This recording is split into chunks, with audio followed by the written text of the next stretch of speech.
বিভিন্ন রোমাঞ্চকর গল্প শুনতে আজই সাবস্ক্রাইব করুন আমাদের এই YouTube channel freaky Friday stories. নমস্কার, আপনি শুনছেন ফ্রিকি ফ্রাইডে স্টোরিজ। আমি আরজু আছি আপনার সাথে। আজ আবারও একটি গল্প নিয়ে আমরা হাজির আপনার সামনে।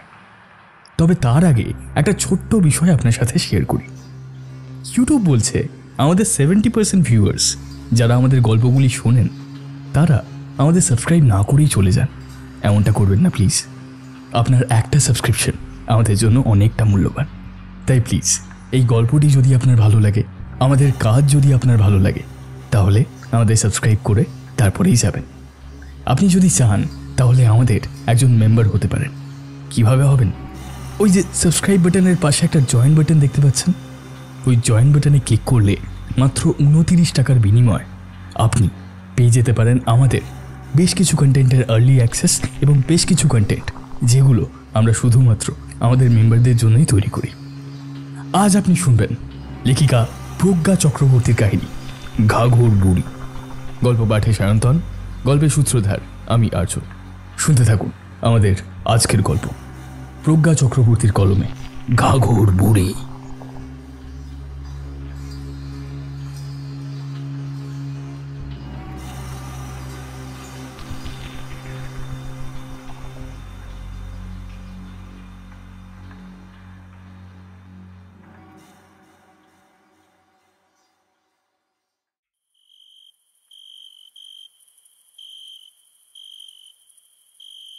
রাতের অন্ধকারে চারপাশ একেবারে শান্ত।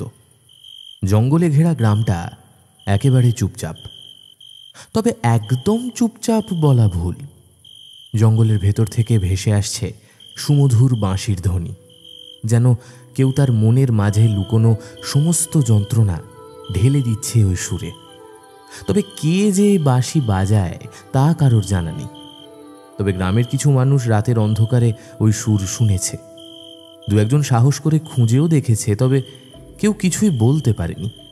তাই তারা ধরে নিয়েছে ওই বাঁশি আসলে ওই বনের রক্ষা কর্তী বুড়ি আম্মা বাজায়। সে বনের সকল পশু পাখিকে ওই সুরের সাহায্যে বেঁধে রাখে। নুনিয়া নদীর পাশে যে বড় গাছটা আছে সেখানেই তার বাস। তবে আজকের পরিবেশ যেন অদ্ভুত রকমের থমথমে। সেই বাঁশির সুর যেন বলতে চাইছে ঘোর বিপদ আসছে, সকলে সাবধান। তবে সে যে কোন বিপদের সংকেত দিচ্ছে তা যেন কারো কাছেই বোধগম্য হচ্ছে না। বছর 15-র একটি মেয়ে নুপুর পায়ে মিষ্টি বুলি তুলে হেঁটে যাচ্ছে। তার গন্তব্য ওই নুনিয়া নদী। সে সেখান থেকে জল তুলে নিয়ে যায় প্রতিদিন রাতের বেলা। তবে আজ তার বারবার মনে হচ্ছে তারা যেন খুব সন্তর্পণে তার পিছু নিয়েছে। তবে তার এতে ভয় লাগছে না, বরং তার ঠোঁটের কোণায় একটা হাসি খেলে গেল। ধীরে ধীরে সে গিয়ে উপস্থিত হলো সেই গাছের নিচে, যেখানে বসে এক মাঝবয়সী মহিলা আপন মনে বাঁশি বাজাচ্ছিলেন। আর তাকে ঘিরে বসে আছে বেশ কিছু বন্য পশু পাখির দল, যারা স্বভাবে হিংস্র হলেও ওই বাঁশির সুর যেন তাদের আটকে রেখেছে। তাদের দেখে মনে হচ্ছে তারা যেন খুব শান্ত ও নিরীহ। তবে এতক্ষণ যারা নিঃশব্দে মেয়েটার পিছু পিছু আসছিল তাদের মধ্যে থেকেই কেউ একজন গুলি ছুঁড়ল। সেটা মেয়েটার প্রায় কান ঘেঁষে বেরিয়ে গেল। যে গুলি ছুঁড়েছে তার লক্ষ্য ছিল সামনে দাঁড়িয়ে থাকা দাঁতাল হাতিটা। তবে অদ্ভুতভাবে গুলিটায় তার মৃত্যু হওয়া তো দূর, তার শরীরও স্পর্শ করেনি। এটা দেখে ওরা আবারও গুলি চালায়, পরপর 3 বার।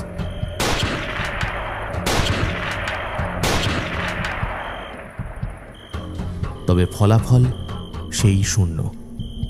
লোকগুলো এবার প্রচণ্ড রেগে গেল। একজন চিৎকার করে বলে উঠল, টাকা দিয়ে কতগুলো ইউজলেস লোককে পুষছি আমি, এই নাকি শার্প শুটার তুমি? এই তো এত বড় বড় কথা বলছিলে, আর এখন 3-3টে বুলেট এমনি নষ্ট করে দিলে। না না স্যার, আমি মিথ্যে বলিনি। আজ অব্দি কোনো দিন লক্ষ্যভেদ হয়নি। ওখানে নিশ্চয়ই কিছু আছে। চুপ, একদম চুপ। আজ যদি শিকার হাত থেকে ফসকে যায় তবে এর ফল খুব খারাপ হবে। না না স্যার, এমন কিছু হবে না, আমি দেখছি। কথাটা বলে সে আবারও নিশানা স্থির করার চেষ্টা করতে থাকে। তবে সেই সময় যে মেয়েটার পিছু নিয়ে ওরা জঙ্গলে প্রবেশ করেছিল তাকে ওদের দিকে এগিয়ে আসতে দেখে লোকটা একটু অবাক হয়ে যায়। মেয়েটা যেন নির্ভীকভাবে ওদের দিকে এগিয়ে আসছে। ওকে বন্দুক হাতে চুপচাপ দাঁড়িয়ে থাকতে দেখে লোকটা আরও চিৎকার করে ওঠে। কি হলো কি? কত সময় লাগে? আমার হাতে এত সময় নেই। না স্যার, ওই মেয়েটাকে দেখুন, ও আমাদের দিকে কেমন অদ্ভুতভাবে এগিয়ে আসছে।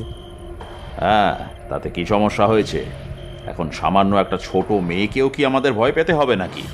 না মানে ও ওইভাবে এগিয়ে আসছে, গুলি চালালে তো ওরও লেগে যেতে পারে। ওর যদি নিজের প্রাণের মায়া না থাকে তবে আমাদেরও ওর জন্য এত ভাবা উচিত নয়। আমার হাতে বেশি সময় নেই, শুট করো।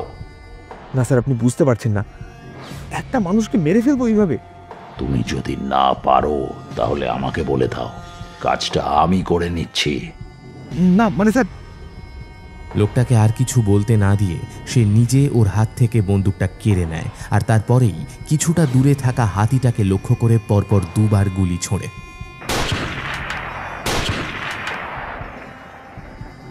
এর ফলে সেখানে পশু পাখিদের মধ্যে একটা শোরগোল পড়ে যায়।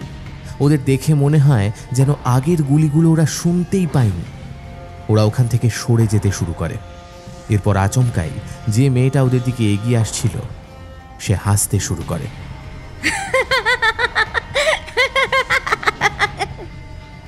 তার সেই হাসি যেন সেই অন্ধকার ভেদ করে দিচ্ছে প্রতি মুহূর্তে। সেই কান ফাটানো হাসির দমকে ওরা বেশ ভয় পেয়ে যায়। দলের বেশ কিছুজন ওখান থেকে পালিয়ে যায়। তবে যে তিনজন ওখানে থেকে যায়, মেয়েটা ধীরে ধীরে তাদের দিকে এগিয়ে আসে। তারপর খুব শান্ত স্বরে বলে ওঠে, নিজেদের ভালো চাস তো এখান থেকে চলে যা, নয়তো তোদের দেহ আর কখনো খুঁজে পাওয়া যাবে না। এই, কে তুমি? কি ভেবেছ এসব বলবে আর আমি ভয় পেয়ে এখান থেকে চলে যাব? যদি এমন কিছু ভেবে থাকো তাহলে খুব ভুল ভেবেছ। আমি কিছুই ভাবিনি, যা সত্যি তাই বলেছি। এতক্ষণ ধরে তো অনেক চেষ্টা করলে, কোনো লাভ হলো কি? আর লাভ হবেও না। কথাটা বলে সে আবারও হাসতে শুরু করে। লোকটা কিছু না ভেবে হাতে রাখা বন্দুকটা তাক করে তার দিকে, আর তারপর তাকে লক্ষ্য করে ট্রিগারে চাপ দিতে যায়। তবে তার হাত যেন ধীরে ধীরে অবশ হয়ে যেতে থাকে। সে যত চেষ্টা করতে থাকে তত যেন তার হাত সম্পূর্ণ স্থির হয়ে যায়। এসব কি হচ্ছে আমার সাথে? আমি হাত নাড়তে পারছি না কেন? বলেছিলাম না এখান থেকে চলে যেতে, এবার দেখ কি হয়। লোকটার মনে হলো কেউ যেন ওর দুটো হাত সজোরে মুচড়ে দিচ্ছে। সে যন্ত্রণায় আর্তনাদ করে ওঠে।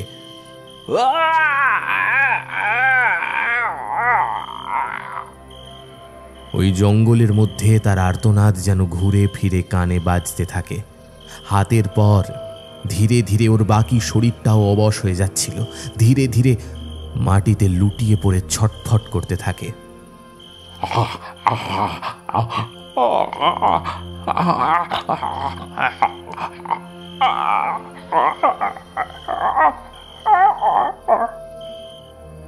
মুখ দিয়ে একটা গোঙানি ছাড়া আর কোনো শব্দ যেন সে বের করতে পারছে না। ধীরে ধীরে সে দেখতে পায় মেয়েটা চোখের সামনে থেকে চলে যাচ্ছে। ও তাকে ডাকার চেষ্টা করলেও কোনো লাভ হয় না। ওই মেয়েটার পেছন পেছন এক মধ্যবয়স্ক মহিলাও সেখান থেকে চলে যায়। অন্ধকার চারপাশ গ্রাস করে থাকলেও লোকটার মনে হলো জঙ্গলের এই জায়গাতে যেন একটা আলো ছিল, যা ওই দুজনের সাথে ধীরে ধীরে মিলিয়ে যাচ্ছিল। লোকটা ওখানে পড়ে ছটফট করতে করতে একসময় মৃত্যুর কোলে ঢলে পড়ে। তার এই মৃত্যুর সাক্ষী হয়ে থাকে সেই জায়গার গাছগুলো।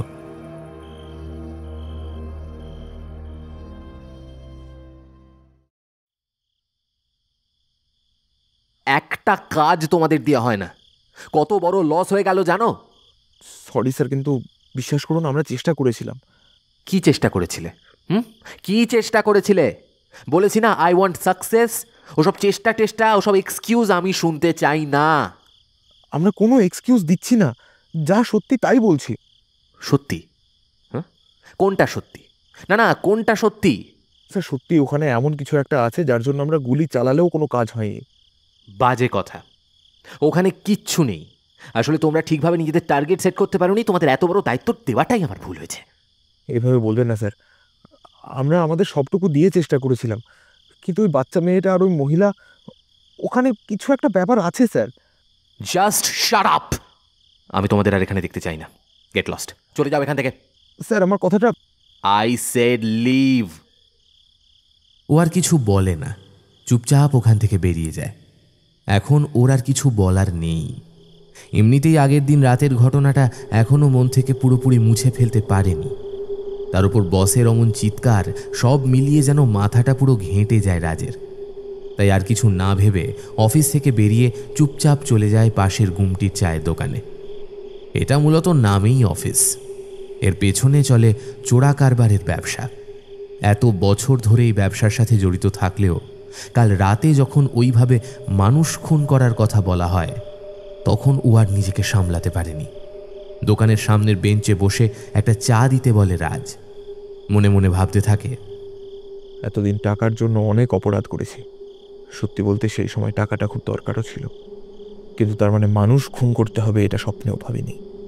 ধীরেন স্যার কেমন অদ্ভুত নির্লিপ্তভাবে বলে দিল মেয়েটার উপর গুলি চালিয়ে দাও। জানি না ওখানে সত্যি কিছু আছে কিনা, তবে ধীরেন স্যার কাজটা মোটেও ঠিক করেননি। চায়ের দোকানের লোকটা ডাকে ওর ভাবনায় ছেদ পড়ে। গরম ধোঁয়া ওঠা চায়ের কাপটা ধীরে ধীরে ফুঁ দিতে দিতে ওর হঠাৎ করে একটা কথা মাথায় আসে। কাল রাতের পর থেকে ধীরেন স্যারকে আর কোথাও দেখা যাচ্ছে না। যদিও প্রথমে তার কোনো খোঁজ করেনি, তবে এখন ব্যাপারটা একটু অদ্ভুত লাগছে। তার উপর রোহন স্যারের এমন মেজাজ, সব মিলিয়ে পুরো ব্যাপারটাই যেন ওর কাছে ঘোলাটে হয়ে গেছে। এমন সময় ওর পকেটে থাকা ফোনটা ভাইব্রেট করতে শুরু করে। শেষ চাটুকু এক চুমুকে খেয়ে নিয়ে ফোনটা বের করে পকেট থেকে। রোহন স্যার ফোন করেছে। আগে একটা মিসড কল হয়ে গেছে। আর কিছু না ভেবে তাড়াতাড়ি ফোনটা রিসিভ করে ও। হ্যাঁ স্যার বলুন। কখন থেকে ফোন করছি? কাজ করার ইচ্ছে নেই নাকি? সরি স্যার, আসলে একটু বাইরে বেরিয়েছে তাই বুঝতে পারিনি। এক্ষুনি অফিসে এসো, দরকার আছে। আসছি স্যার। এরপর ফোনটা ওপাশ থেকে কেটে যায়। রাজ আর কিছু না ভেবে চায়ের দাম মিটিয়ে ফিরে যায় অফিসে। তারপর তাড়াতাড়ি রোহনের কেবিনে গিয়ে নক করে। আসবো স্যার? এসো। কেবিনের ভেতর গিয়ে রাজ লক্ষ্য করে আগের দিন রাতে ওদের সাথে আরও যারা ছিল এবং সেই দুজন যারা ওই মেয়েটিকে দেখে পালিয়ে এসেছিল, সবাই ওই কেবিনে উপস্থিত। যদিও ও নিজে সেখান থেকে পালিয়ে এসেছিল, তবে ও অনেকক্ষণ সেখানে ছিল, বলা ভালো শেষ পর্যন্তই ছিল। ততক্ষণ অবধি সব কিছুই ঠিকঠাক ছিল।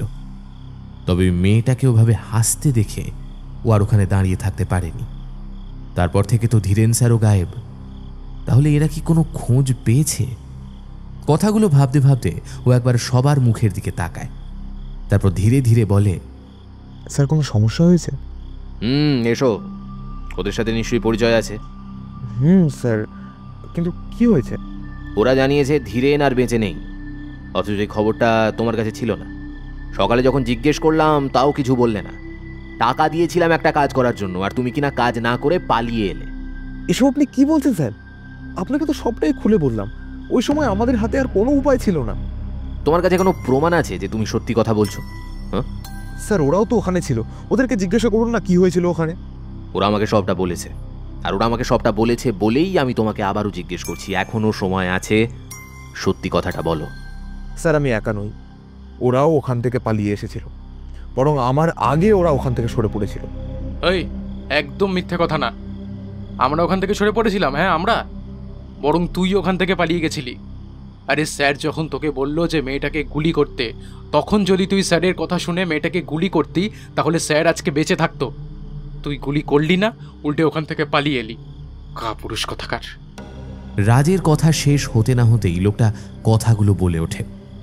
রাজ অবাক হয়ে লোকটাকে দেখতে থাকে। ওর এখনো স্পষ্ট মনে আছে সবার আগে ওই লোকটাই ওখান থেকে পালিয়ে এসেছিল, অথচ এখন কি অবলীলায় মিথ্যে কথা বলে যাচ্ছে।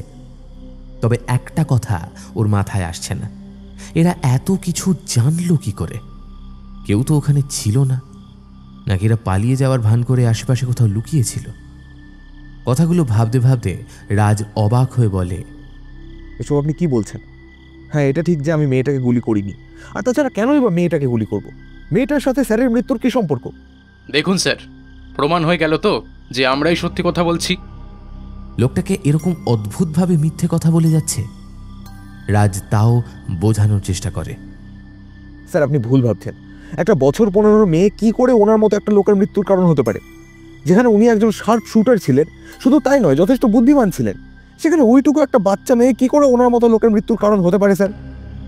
রাজের কথা শুনে ওখানে থাকা বাকিরা সবাই চুপ করে যায়। ওর কথা শুনে রোহন বিষয়টা নিয়ে ভাবতে থাকে। সত্যি তো, বছর 15 একটা মেয়ে কি করে ওর মৃত্যুর কারণ হতে পারে? তবুও সবটা ওদের সামনে পরিষ্কার না করে ও বলে, যা হওয়ার হয়ে গেছে, এখন আমাদের বেশ কিছুদিন চুপচাপ অপেক্ষা করতে হবে, কারণ এই ঘটনার পর গ্রামের লোক নিশ্চয়ই বেশ ক্ষেপে আছে। সুতরাং এখন আমাদের ওখানে দেখলে আরও বড় বিপদ হতে পারে। আরও কিছুদিন যাক, ততদিনে আমরা বরং কোনো একটা ভালো পরিকল্পনা করে নেব। যাই হোক, একটা কথা বলো, ওইখানেই হাতির দল পাওয়া যাবে এই খোঁজ তোমাদের কে দিয়েছিল, নাকি তোমরা নিজেরাই জায়গাটা খুঁজে বের করেছিলে? এতক্ষণ পর সেই লোকটা আবার কথা বলে। রাজের কথা শুনে সে একেবারে চুপ করে গেছিল। রাজকে দেখে ওর বরাবর শান্ত চুপচাপ স্বভাবের মনে হয়েছে, আর তাই আজ রাজের ঘাড়ে দোষটা চাপিয়ে দিতে চেয়েছিল। তবে সে যে এইভাবে একটা কথা বলে ফেলবে সেটা ওরা কল্পনাও করতে পারেনি। তার থেকেও বড় কথা, ওখানে ঠিক কি হয়েছিল তা ওদের কারও জানা নেই। ভোরে আলো ফোটার পর ওরা কয়েকজন মিলে সেই জায়গায় গিয়ে মৃতদেহ আবিষ্কার করে। তাও খুব একটা ভালোভাবে কাছে গিয়ে দেখার সাহস পায়নি। সুতরাং মৃত্যু কিভাবে হয়েছিল তা ওদেরও জানা নেই, তাই বাধ্য হয়ে চুপ করে যায় সে। তবে রোহনের প্রশ্নটায় সে আবার ধীরে ধীরে বলতে শুরু করে।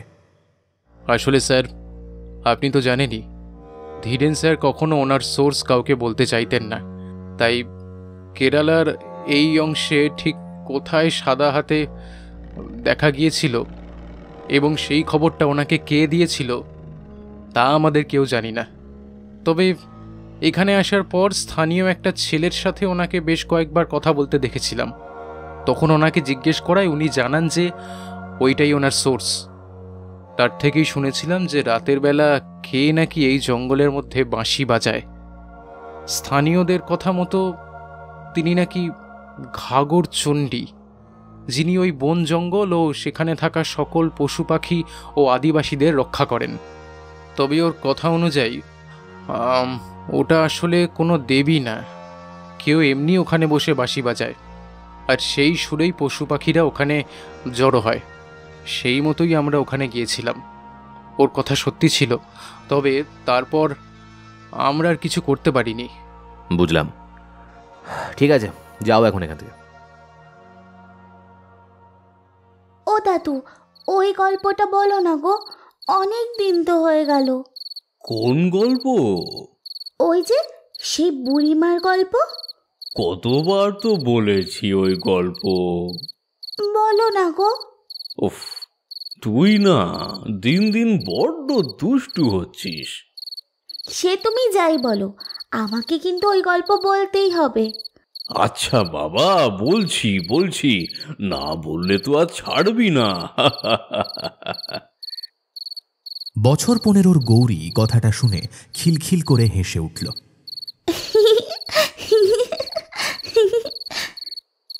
দাদু আর নাতনি মিলে কেরালার এই ছোট্ট গ্রামটায় থাকে। আগে অবশ্য আসানসোলে থাকত, তবে কোনো এক অজানা কারণে ওর যখন 2 বছর বয়স তখন ওর দাদু ওকে নিয়ে এখানে চলে আসে, আর কখনো ওখানে যায়নি। তবে ওখানকার বহু গল্প শুনলেও একটা গল্প ওর বেশ প্রিয়। দাদু তার নাতনির কথা ফেলতে না পেরে বলতে শুরু করল। সে আজ প্রায় 500 বছর আগেকার কথা।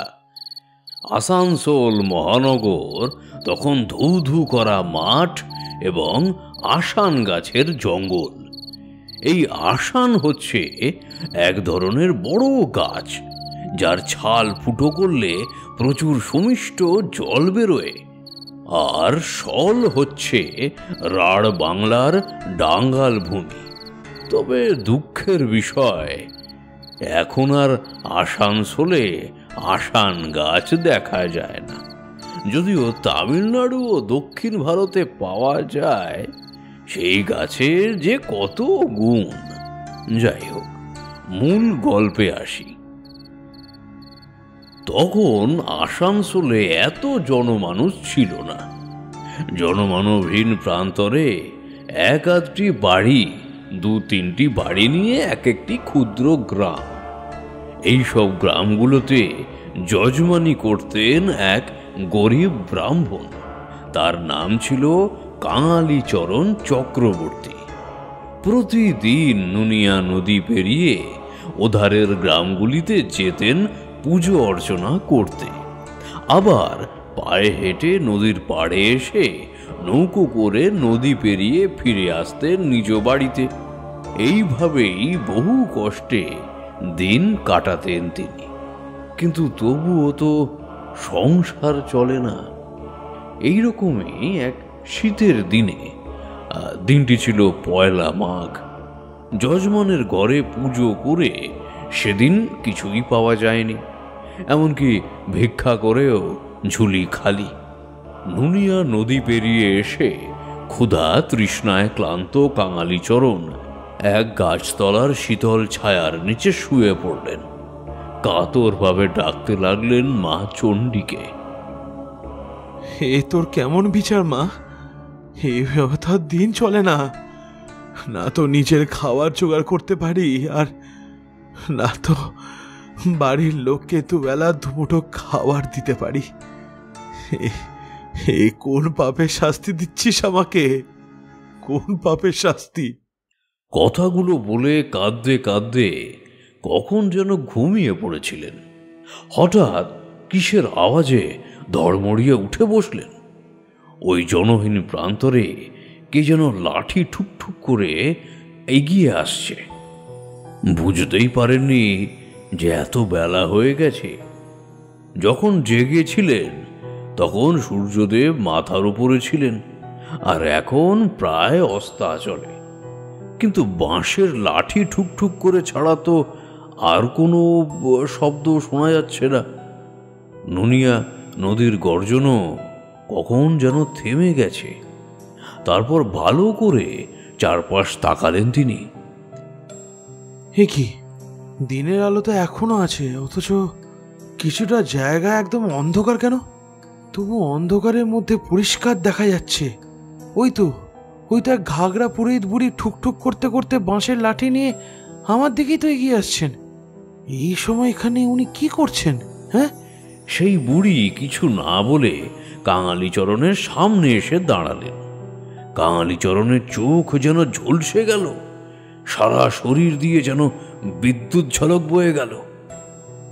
এই অবেলায় আপনি এখানে কি করছেন বুড়িমা? একা বুঝি কোথাও যাবেন? আমাকে বলতে পারেন, আমি না হয় আপনাকে সেখানে পৌঁছে দেবো। আমি যে তোর কাছে এসেছি। আমার কাছে এসেছেন? কিন্তু আপনাকে তো ঠিক চিনি না। ঠিক সময় এলে আমাকে চিনতে পারবি। তবে আমি যা বলছি তা মন দিয়ে শোন আগে। ব্যাস, আর কিছু মনে নেই। ঘুমের অতলে ডুবে গেলেন। ঘুমের মধ্যেই দেখলেন সেই বুড়িকে আবার পরিষ্কার শুনতে পেলেন। তোর আর কষ্ট করার দরকার নেই। তোর কোলেই দেখবি 3টি ছোট্ট পাথরের ঢিবি রেখে এসেছি। মাঝখানে আমি, মা ঘাগর বুড়ি, আমার বাঁয়ে মা অন্নপূর্ণা, ডান পাশে পঞ্চানন মহাদেব।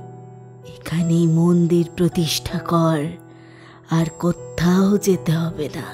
মা ঘাগর বুড়ির আদেশে মন্দির প্রতিষ্ঠা হয় 1620 সালে। এই পাথরের ঢিবিগুলোকেই ফুল আর রূপোর গয়নায় সাজানো হয়। আর সেই 1620 সালের 1 মাঘকে স্মরণ করে প্রতি বছর মন্দিরের সামনের মাঠে বসে ঘাগর বুড়ি চণ্ডী মাতার মেলা।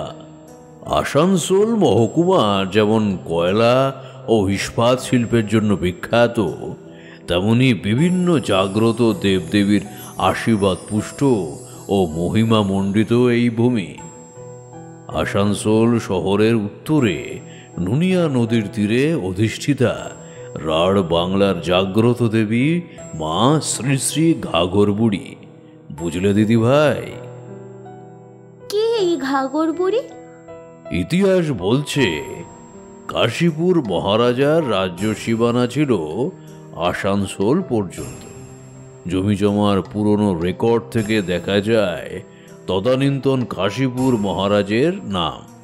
প্রামাণ্য তথ্য থেকে জানা যায় বহু প্রাচীন কাল থেকে অনাচ্ছাদিত মন্দিরে গাছের তলায় পুজো হয়ে আসছে এই মা ঘাঘর বুড়ির। ইনি দেবী শ্রী শ্রী চণ্ডী। কোনো মূর্তি নেই, আছে শুধু 3টি শিলা। ঘাঘর শব্দের অর্থ হল ঝাঁঝবাদ্য ও ঘুঙুর। পুরাণে দেবদেবীর বিভিন্ন পুজো পদ্ধতির উল্লেখ আছে। তার মধ্যে নৃত্য, গীত, বাদ্য সহকারে বহু দেবীর পুজোর প্রচলনও ছিল। ঘাঘর শব্দের আরেকটি অর্থ হল নদী। নুনিয়া নদীর দক্ষিণ তীরে মায়ের মন্দির এমনও হতে পারে যে এই জন্যেই দেবী চণ্ডীর এখানে নাম হয়েছিল ঘাঘর বুড়ি।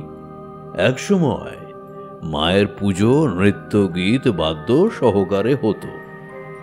মায়ের নামে বিভিন্ন গান বাঁধা হতো সেই সময়।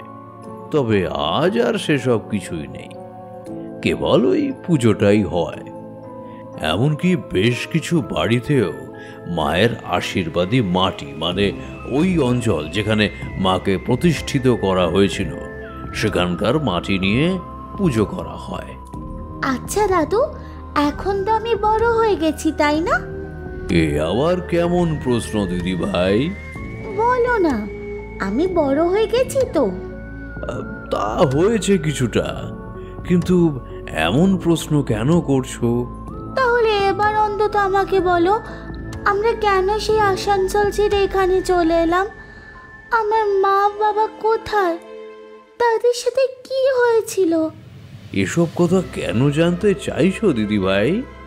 এসব শুনলে যে অযথা তুমি কষ্ট পাবে। সে না হয় কষ্ট পাবো, তবু আমি সত্যি কথাটা জানতে চাই। ঠিক আছে, বলছি।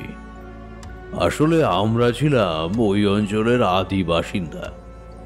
একটা সময় পর ওই জঙ্গল, ওই গাছপালা সমস্ত কিছু ধীরে ধীরে শহরের কিছু অসৎ মানুষের হাতে শেষ হয়ে যাচ্ছিল। সেটা দেখে তোমার বাবা মা সহ আরও কিছু লোক প্রতিবাদ করে। তবে তারা তো শহরের লোক, কারোর বাধা মানবে কেন? আর তাই সব শেষ করে দিয়েছিল ওরা। আর তাই আমি তোমাকে নিয়ে এত দূরে চলে এসেছি। আশা করি তুমি আর কখনো এ প্রশ্ন করবে না। কথাগুলো শুনে গৌরী একেবারে চুপ করে যায়। ওর দাদু ওকে আরো অনেক কথা বলতে থাকে, তবে ও আর কোনো উত্তর দেয় না, শুধু বিড়বিড় করে বলে, ওরা এখানেও চলে এসেছে। তবে আমি জানি মা ওদের ঠিক শাস্তি দেবে, কেউ ছাড়বে না। কি হলো দিদি ভাই, কি ভাবছো? হ্যাঁ, না কিছু না। আমার মনে হয় আবার আমরা আমাদের বাড়িতে ফিরে যেতে পারবো। সে মা চাইলে যাব, এখন এসব কথা থাক। সেই ভালো। দেখতে দেখতে 2 দিন কেটে গেছে। এর মধ্যে একদিন রোহন নিজে গিয়েছিল জায়গাটা দেখতে, সাথে নিয়ে গিয়েছিল দলের অন্য একজনকে। একাই যেত, তবে ওই লোকটা ধীরেনের সোর্সকে চিনত, তাই আর উপায় না পেয়ে তাকে নিয়ে গেছিল।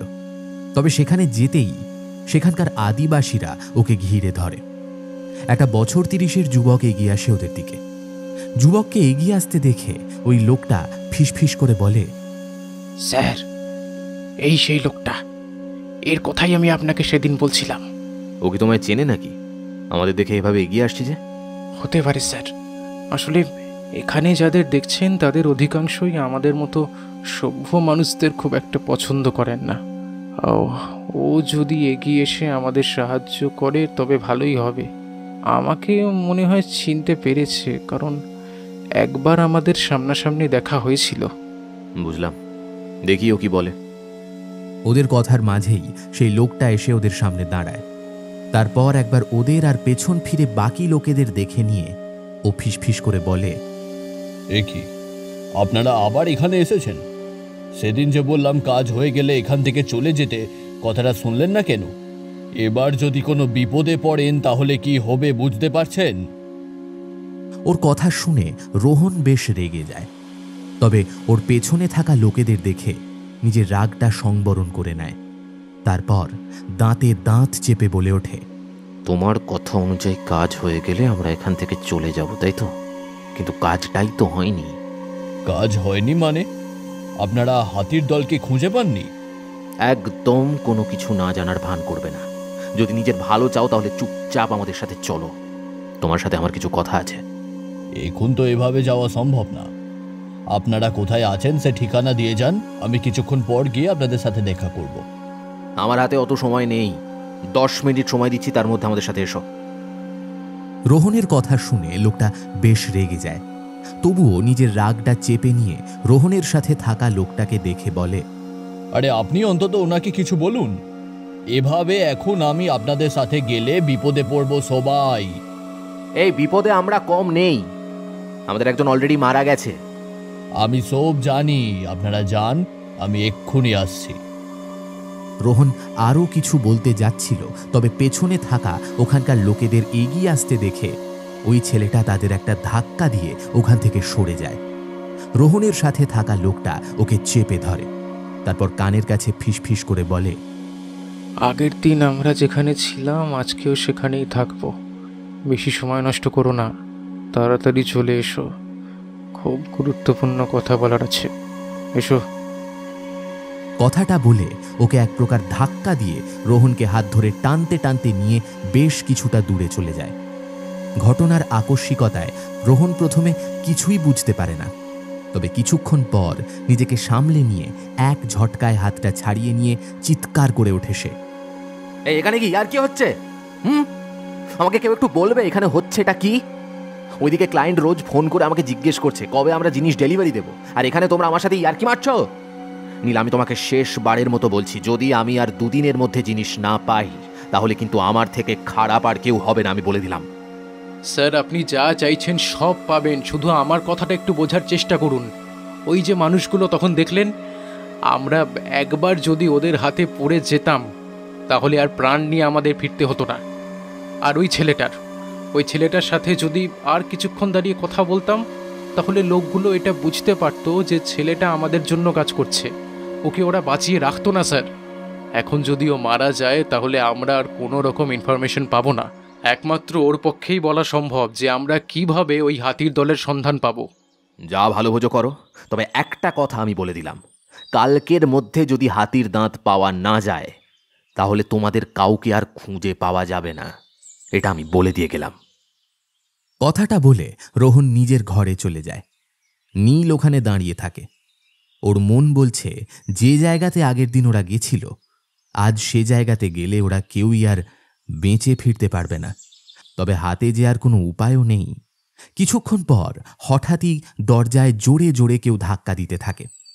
সেই আওয়াজে নীল বেশ ভয় পেয়ে যায়। কাঁপা কাঁপা গলায় বলে, কে কে কে আছেন বাইরে? স্যার আমি, তাড়াতাড়ি দরজা খুলুন। আমি কে? আগে পরিচয় দাও। আরে স্যার, রতন, এই তো একটু আগে কথা হলো, দরজাটা খুলুন তাড়াতাড়ি।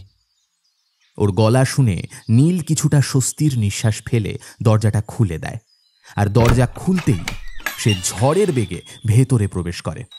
তারপর নীল কিছু বুঝে ওঠার আগেই দরজাটা বন্ধ করে দেয়। ওর চোখে মুখে ভয়ের ছাপ স্পষ্ট। নীল কিছু বলতে যাবে তার আগেই সে বলে ওঠে, ওই স্যারকে ডাকুন, বেশি সময় নেই। সে না হয় বুঝলাম, কিন্তু কি হয়েছে কি? মানে কোনো সমস্যা হয়নি তো? ওনাকে ডাকুন দয়া করে। নীল আর কোনো কথা বাড়ায় না, চুপচাপ গিয়ে রোহন স্যারকে ডেকে আনে। তারপর রতনকে এক গ্লাস জল দেয়। সে কোনো রকমের ঢকঢক করে জলটা খেয়ে নিয়ে বলতে শুরু করে, স্যার, আপনাদের প্রশ্নের উত্তর দেবার আগে আমি আরও কিছু কথা বলতে চাই। দেখো, আমার হাতে অত সময় নেই। স্যার, কথাগুলো আপনাদের জানা দরকার, নয়তো এর পরের রাস্তা আর খুঁজে পাওয়া যাবে না। রোহন প্রচণ্ড বিরক্ত বোধ করছিল। নীল সেটা বুঝতে পেরে ফিসফিস করে বলে, স্যার, ও কি বলতে চায় আমাদের আগে সেটা শোনা উচিত। এমনও হতে পারে যে ওর কথাগুলো শুনলে আমরা কোনো রাস্তা পেয়ে যাব। হ্যাঁ, হতে পারে তো। রোহন সম্মতি জানায়। রতন নিজেকে ধাতস্থ করে নিয়ে বলতে শুরু করে, ধীরেন স্যারের সাথে আমার পরিচয় আজ থেকে প্রায় 2 বছর আগে। আমার কাজ হলো চোরা চালানকারীদের কাছে জঙ্গলের পশু পাখি, গাছপালা এসবের খবর পৌঁছে দেওয়া, আর কখনো কোনো সমস্যা হলে তাদের সে জায়গাতে নিয়ে যাওয়া। ধীরেন স্যারের সাথেও সে কথা হয়েছিল। এখানে যে মাঝে মাঝে বেশ কিছু সাদা হাতি দেখা যায় তা তো আপনারা জানেন, তবে তাদের দেখা পাওয়া খুব একটা সহজ কথা নয়। মূলত আজ সকালে যাদের দেখলেন তারা হলো আসানসোলের লোক। ওই 12-15 বছর আগে কোনো এক কারণে ওরা এখানে চলে আসে। ওদের পূজিত দেবী হলেন ঘাঘর বুড়ি, যিনি নাকি মা চণ্ডীর এক রূপ। ওখান থেকে আসার সময় তারা তাদের মাকেও এখানে নিয়ে আসে, আর তারপর থেকে এখানে বহু অলৌকিক ঘটনা ঘটে চলেছে। সবচেয়ে অদ্ভুত ঘটনা হলো রাতের বেলা কেউ একজন মিষ্টি সুরে বাঁশি বাজায়, আর সেই বাঁশির সুরে জঙ্গলের সমস্ত পশু পাখি, বিশেষত হাতিরা ওই জায়গাতে জড়ো হয় যেখানে সেদিন ধীরেন স্যার গিয়েছিলেন। ওদের মত ওটাই নাকি ওদের সেই ঘাঘর বুড়ি, তবে আমার তা মনে হয় না। আসলে এরা জঙ্গলের পশু পাখিদের নিজেদের পরিবারের মতোই ভালোবাসে, আর তাই তাদের বাঁচানোর জন্য এই রকম মিথ্যে কথা বলে থাকে। তবে ওরা যে এতটা ভয়ানক আমি সত্যিই জানতাম না। আমার মনে হয় ওরাই কোনো কৌশল করে সেদিন ধীরেন স্যারকে হত্যা করেছিল, যাতে আর কেউ ওখানে না যায়। কিন্তু আপনাদের চিন্তার কোনো কারণ নেই, আজ ওদের একটা পরব আছে। ওই জঙ্গলের দিকে ওরা আর কেউ আসবে না। এটাই সুযোগ, রাতের বেলা আমরা বেরিয়ে পড়ব, আর আপনাদের ওই জায়গায় পৌঁছে দিয়ে আমি আবার রওনা দেব কলকাতার উদ্দেশ্যে। আশা করি কথাটা বোঝাতে পারলাম। কথাগুলো বলে রতন চুপ করে যায়। নীল আর রোহন কি বলবে বুঝতে পারে না। সত্যি বলতে ধীরেনের মৃত্যু সংবাদ ওদের দুজনকেই বেশ অবাক করে দিয়েছে। ওখানে যে সেদিন ঠিক কি হয়েছিল তা ওরা কেউ জানে না, আর অন্য কোনো উপায়ও নেই জানার, কারণ এই নিয়ে বেশি জলঘোলা করতে গেলে এই কেসে পুলিশ জড়িয়ে পড়বে, তাতে আরও বিপদ বাড়বে। তবে রতনের শেষ কথাটা শুনে রোহনের বেশ রাগ হয়। শোনো রতন, তুমি আমাদের ওখানে নিয়ে যাবে খুব ভালো কথা, কিন্তু আমাদের কাজ শেষ না হওয়া পর্যন্ত তুমি ওখান থেকে বেরোতে পারবে না। এইসব আপনি কি বলছেন স্যার? আমার কাজ হলো আপনাদের ওই অবধি পৌঁছে দেওয়া, তারপর আমার ডিউটি শেষ। আমি কেন ওখানে থাকব? যা বলেছি চুপচাপ তাই করবে। আমি যদি খুব ভুল না হই তাহলে ওই লোকগুলো তোমাকে নিশ্চয়ই সন্দেহ করছে, আর তাই তোমার এত তাড়া কলকাতায় যাওয়ার, তাই না? না, মানে তেমন কিছুই না। আমার কিছু কাজ আছে কলকাতাতে, তাই আমাকে যেতে হবে। একদম চালাকি করার চেষ্টা করবে না, এর ফল কিন্তু খুব খারাপ হবে। আপনি বুঝতে পারছেন না, ধীরেন স্যারের সাথেও আমার এভাবেই কথা হয়েছিল যে আমি ওনাদের ওখানে পৌঁছে দিয়ে ফিরে আসব। তাহলে এখন কেন তারা অন্যথা হবে? কারণ আমি ধীরেন নই, তাই তোমাকে একটা কথা আমি পরিষ্কার জানিয়ে দিচ্ছি। আমাদের সবার আগে তুমি যদি ওখান থেকে বেরোনোর চেষ্টা করো, তাহলে কলকাতায় গিয়ে সবার প্রথমে আমি তোমাকে খুঁজে বের করব, আর তারপর তোমার কি হাল করব সেটা তুমি কল্পনাও করতে পারছো না। এটা কিন্তু এবার বাড়াবাড়ি হয়ে যাচ্ছে। আমার সাহায্য ছাড়া আপনারা এক পাও এগোতে পারবেন না, আর সেই আমাকেই কিনা আপনারা এইভাবে অপমান করছেন, জোর করছেন, ভয় দেখাচ্ছেন। ভয় দেখাচ্ছি না রতন, আমি ভয় দেখাচ্ছি না, আমি ভয় দেখাইও না। যেটা সত্যি সেটাই বলছি। আমি যে দরকারে কতটা ভয়ঙ্কর হয়ে উঠতে পারি তা নিয়ে তোমার কোনো ধারণা নেই। দেখুন স্যার, যা বলার আমি বলে দিয়েছি, এবার তোমার ডিসিশন, তুমি কি করবে। আর নীল, ওকে বরং ঘরে নিয়ে যাও, কারণ রাত অবধি তো ওকে এখানেই থাকতে হবে। কি ঠিক বললাম তো? রোহনের এই কথাটা শুনে নীল বেশ অবাক হয়ে যায়। ও একবার রোহনের দিকে আর একবার রতনের দিকে তাকায়। মুহূর্তের মধ্যে যেন রতনের মুখ একেবারে শুকিয়ে গেছে। এসব কি হচ্ছে নীল তার কিছুই বুঝতে পারে না। এবার রোহন একটা হাসি দিয়ে বলে, যদিও চাইলে তুমি এখন এখান থেকে বেরোতেই পারো, কারণ যারা তোমার পেছনে তাড়া করে এসেছিল তারা আপাতত এখানে নেই। আর যদি আমি খুব ভুল না হই তাহলে ওরা কোন বাড়িটা তাও ঠিক বুঝতে পারেনি। তবে বেরিয়ার গ্রামে যাওয়ার উপায় তোমার নেই, সুতরাং তোমাকে কোথাও একটা থাকতেই হবে। তার থেকে ভালো তুমি বরং এখানেই থেকে যাও। এখানে বসে ঠান্ডা মাথায় আমি যে কথাটা বললাম সেটা ভেবে দেখো। কথাটা বলে একটা ফিচেল হাসি দিয়ে রোহন ওখান থেকে চলে যায়। নীল আর রতন ওখানেই চুপচাপ বসে থাকে। ধীরে ধীরে সন্ধে হয়ে আসে। ইতিমধ্যে দূর থেকে ঢাক ঢোলের আওয়াজ পাওয়া যাচ্ছে, মানে ওদের পরব শুরু হয়ে গেছে। তাই ওরা আর দেরি না করে তৈরি হয়ে নিল। তবে আজকের অন্ধকারটা যেন একটু বেশি গাঢ়। সে যেন জানান দিচ্ছে আজ একটা ভয়ঙ্কর কিছু ওখানে ঘটবে। তবে এই মুহূর্তে আর কিছুই করার নেই। ধীরে ধীরে ওরা সকলেই জঙ্গলে প্রবেশ করল। রতন ওদের সকলকে পথ চিনিয়ে নিয়ে যাচ্ছে। বাকিরা আজ অনেকটাই সতর্ক হয়ে আছে। জঙ্গলের বেশ কিছুটা ভেতরে প্রবেশ করার পর আবার সেই বাঁশির আওয়াজ কানে আসে ওদের। এরপর ওরা আরও সতর্কভাবে সেই বাঁশির আওয়াজ অনুসরণ করে এগিয়ে যেতে থাকে। এতক্ষণ যদিও টর্চের আলো এগুচ্ছিল, তবে এই জায়গাটায় যেন অদ্ভুত একটা আলো আছে। তাই ওরা সকলে টর্চ বন্ধ করে দেয়।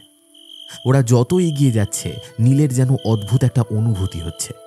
ওর বারবার মনে হচ্ছে ওই বাঁশির আওয়াজ যেন ওদের জন্য ভয়ঙ্কর কোনো প্রলয়কে ডেকে আনছে। তবে এখন আর কিছুই করার নেই।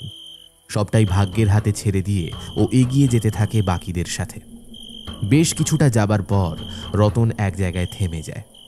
ওর দেখা দেখি বাকিরাও থেমে যায়। রোহন কিছু একটা বলতেই যাচ্ছিল, তবে ওর হাত লক্ষ্য করে সামনে তাকাতেই অবাক হয়ে যায়। সত্যি একটা জায়গায় 4-5টা হাতি গোল করে দাঁড়িয়ে আছে। বাঁশির সুরের মাঝে মাঝে তাদের ডাক ভেসে আসছে। রতন মনে মনে ঠিক করে নিয়েছিল ওরা ওখানে গিয়ে যখন নিজেদের কাজে ব্যস্ত হয়ে যাবে সেই সময় সুযোগ বুঝে ওখান থেকে বেরিয়ে আসবে। তবে সেরকম কিছুই হয় না। রোহন ওকে চোখে চোখে রেখেছিল। এবার রোহন আর কোনো রকম রিস্ক নিল না। নিজেই হাতিগুলোকে লক্ষ্য করে নিজের বন্দুক তাক করল, আর তারপরেই ট্রিগার চেপে দিল। 1 বার, 2 বার, 3 বার। না, একটা গুলিও ওদের গায়ে লাগলো না। ওর মনে হলো যেন গুলিগুলো ওদের খুব কাছে গিয়ে অদৃশ্য হয়ে যাচ্ছে।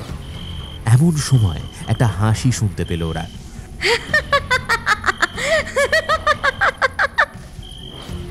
সেই বছর 15-র মেয়েটা এগিয়ে আসছে হাসতে হাসতে ওদের দিকে। পেছন থেকে একজন ফিসফিস করে রোহনের কানের কাছে বলে, স্যার, এটাই সেই মেয়েটা।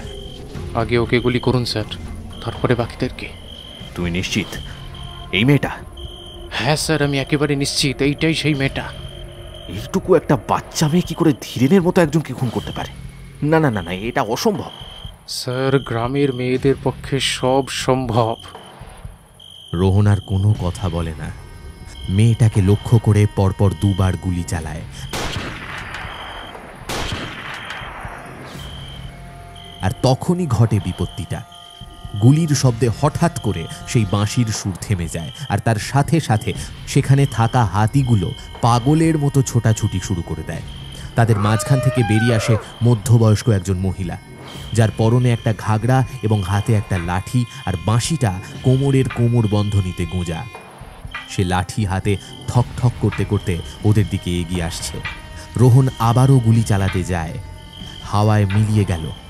মেয়েটার অট্টহাসি, সেই মহিলার লাঠির ঠক ঠক আওয়াজ, হাতির ডাক সব মিলিয়ে যেন জায়গাটা একটা অদ্ভুত রূপ ধারণ করেছে। রতন কাঁপা কাঁপা গলায় বলে, স্যার, হাতিগুলো তো পাগল হয়ে গেছে, যে কোনো সময় আমাদের পিছে দিতে পারে। এই সত্যি করে বলো তো, এরকম কেন হলো? আমি কিছু জানি না স্যার, বিশ্বাস করুন। রতন, রতন, আমি তোমাকে শেষবারের মতো বলছি, আমি কিন্তু তোমাকে ছাড়বো না। আরে স্যার, ওকে ছাড়ুন আর পালান এখান থেকে। একবার যদি হাতিগুলো আমাদের কাছে চলে আসে, আমরা কেউ আর বেঁচে থাকবো না স্যার। শিগগিরই পালান। নীলের কথা শুনে রোহন একবার রতনের দিকে তাকায়। তারপর সেখান থেকে পালাতে উদ্যত হলে ওরা লক্ষ্য করে শুধু সামনে নয়, ওদের পেছনে, ওদের দুপাশে, চারিদিক দিয়ে হাতিরা ওদের ঘিরে ধরেছে। রোহন আর কিছু না ভেবে হাতে থাকা বন্দুকটা নিয়ে পাগলের মতো গুলি চালাতে থাকে। তবে তাতেও কোনো লাভ হয় না। ওরা ধীরে ধীরে পিছোতে পিছোতে প্রায় এক জায়গায় সকলে জড়ো হয়ে যায়। এরই মাঝে ফাঁক বুঝে রতন দৌড় দিয়েছে।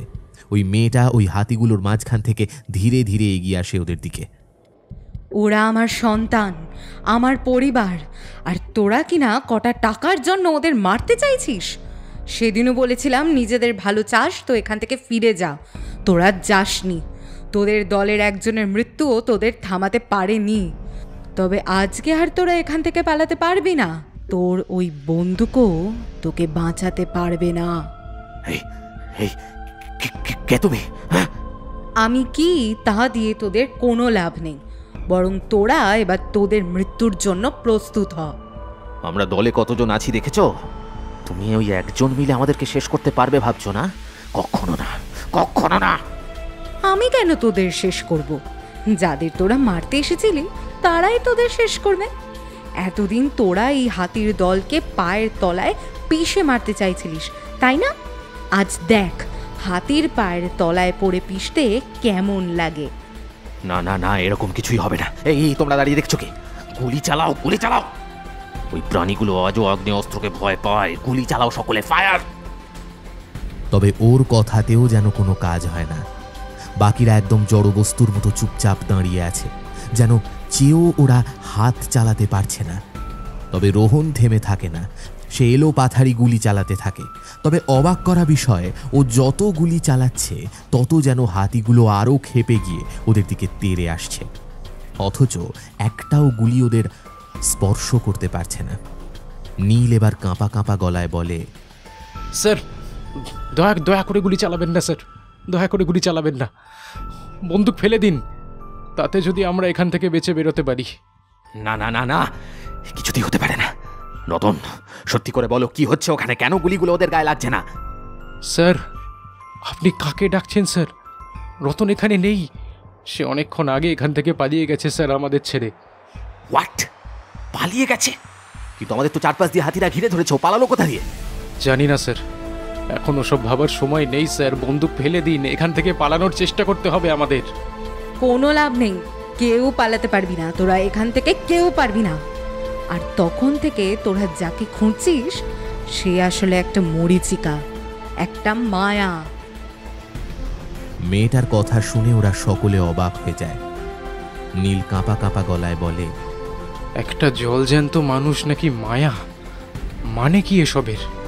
হ্যাঁ, ও মায়া। যতদিন বেঁচে ছিল আমার এই সন্তানদের অনেক ক্ষতি করার চেষ্টা করেছে, আর তাই এই জঙ্গলেই ওকে আমি শেষ করে দিয়েছিলাম। আর তারপর থেকেই ও আজও ওইভাবেই ঘুরে বেড়ায়।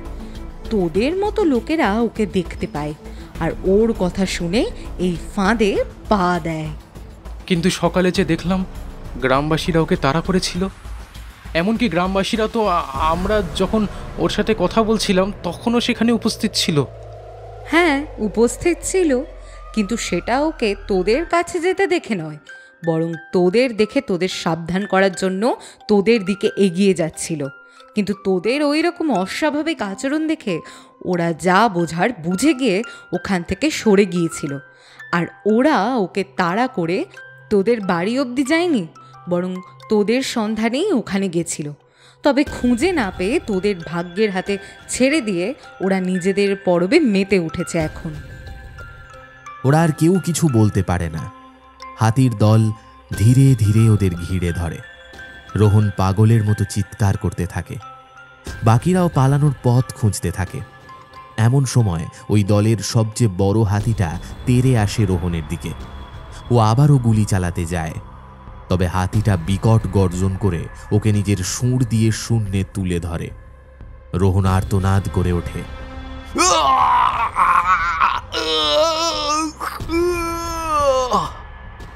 বাকি যে হাতিগুলো ছিল ওরাও একে একে বাকিদের পায়ের তলায় পিষে দিতে থাকে। ওদের আর্তনাদ আর হাহাকার যেন হাতিগুলোকে অনাবিল আনন্দ দিচ্ছিল। নীল অসহায়ের মতো ওখানে দাঁড়িয়ে থাকে। এমন সময় ওর চোখের সামনে ওই হাতিটা রোহনকে ছুঁড়ে ফেলে দেয়। হালকা আলোয় নীল দেখে রোহনের নাক মুখ দিয়ে রক্ত বেরোচ্ছে। মাটিতে আছড়ে পড়ে কাতরাতে কাতরাতে একসময় সে মারা যায়। ও চোখের সামনে সবটা দেখতে পাচ্ছিল। এমন সময় অন্য একটা হাতি এসে তার সুর দিয়ে সজোরে আঘাত করে ওকে। ব্যথায় কোকিয়ে ওঠে নীল।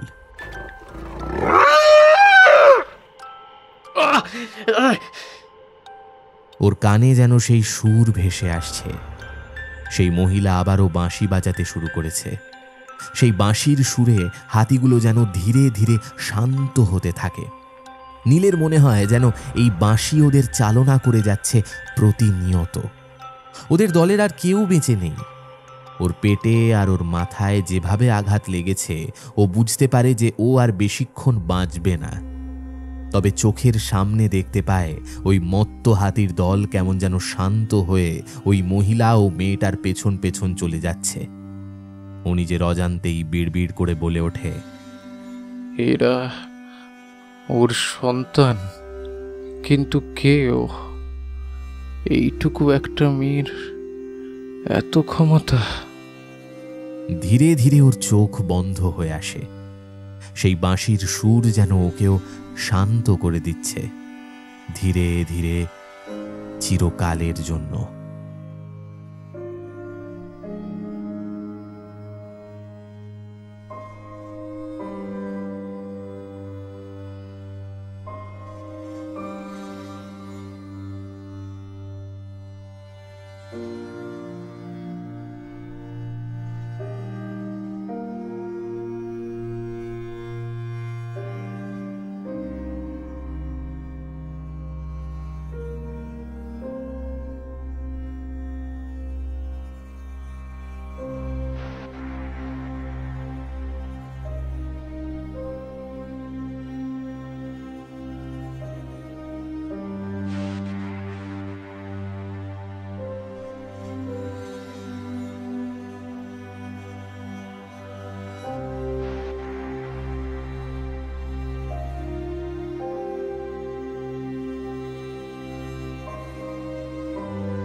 শুনছিলেন ঘাঘর বুড়ি, লেখিকা প্রজ্ঞা চক্রবর্তী। আমাদের আজকের গল্প পাঠিয়েছিল সায়ন্তন এবং গল্পের সূত্রধার আমি আর্য, এবং অন্যান্য চরিত্রে ইন্দ্রনীল, মৈনাক, সুপ্রজা, সায়ন্তন, নীল, তৃষা, প্রদীপ্ত, বৃদ্ধি এবং রৌনক। সাউন্ড ডিজাইন শঙ্খ শুভ্র চট্টোপাধ্যায়, পোস্টার ডিজাইন শুভদীপ বন্দ্যোপাধ্যায়। তাহলে কেমন লাগলো আমাদের আজকের গল্প? নিশ্চয়ই জানাবেন আমাদের। কিভাবে জানাবেন? আমাদের কমেন্ট সেকশন আপনার জন্য খোলাই রইল। তাহলে আজকের মতো এতটুকুই। সামনের সপ্তাহে আরও একটি দারুণ গল্প নিয়ে ফিরে আসবে টিম ফ্রিকি ফ্রাইডে স্টোরিজ। খুব ভালো থাকবেন। শুভরাত্রি।